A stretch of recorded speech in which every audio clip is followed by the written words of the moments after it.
This is a CBNnews.com update. I'm Mark Martin. It's been almost a year since the worst bridge collapse in recent U.S. history. 13 people were killed when the Interstate 35 West Bridge in Minneapolis fell into the Mississippi.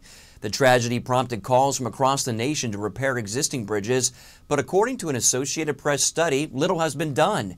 Nearly 2 out of every 3 of the busiest problem bridges in all 50 states have had no work done to them beyond regular maintenance. In many states, the most common approach was to plan for repairs later rather than fix problems now. For more on the story, go to our homepage at cbnnews.com.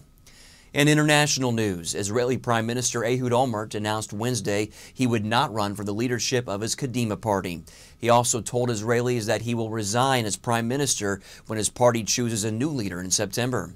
Opposition leaders, including former Prime Minister Benjamin Netanyahu, are demanding new elections, but Olmert may be in office for several more months as his party tries to form a new government without going to the voters. In news here at home, the FDA says it has finally found what caused some of the recent salmonella outbreaks. Investigators say contaminated irrigation water used at a serrano pepper farm in Mexico was to blame for making up to 1,300 people sick. The FDA says peppers grown in the U.S. are safe to eat. U.S.-grown tomatoes have also been given the all clear.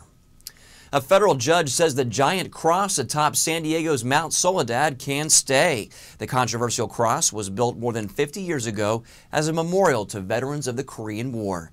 The ACLU has long fought to have the cross removed. They say its display on public lands is unconstitutional, but the judge disagreed with that sentiment. He ruled that the cross is more of a secular memorial to war veterans than a statement promoting religion.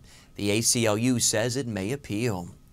And finally, could it be the premise of another X-Files movie? Well, probably not, but it is a good mystery.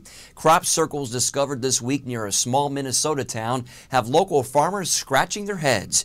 2 sets of circles were found near the town Foston. One set measured 80 feet across. Another set of the circles appeared about 4 miles away. Most people think this is the work of pranksters, but what they can't figure out is how both sets of the circles were finished before sunrise.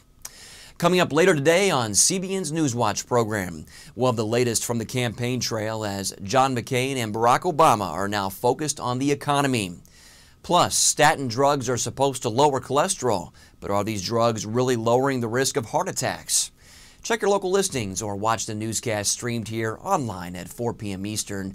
And for more news around the world 24/7, stay with CBNnews.com.